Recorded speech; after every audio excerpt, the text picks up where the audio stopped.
We got in a taxi in Spain and they both started singing the Hello song and the taxi driver was very impressed.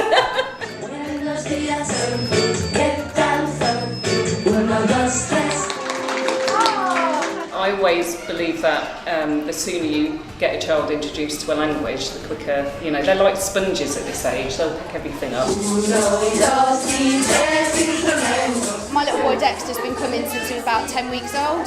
He's now 19 months old and he speaks in English and some words he says in Spanish. I think once people come and realise it's not as scary as you think and they find that they're singing them, they keep coming back. We've got lighting, bubbles, different kinds of props, actions, but on top of that we also have the added extra bonus of a language. He's getting quite fluent in singing Spanish and French songs.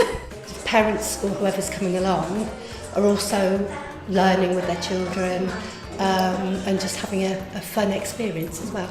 I've learned a new language as well with him, so it's nice, it's something we've done together.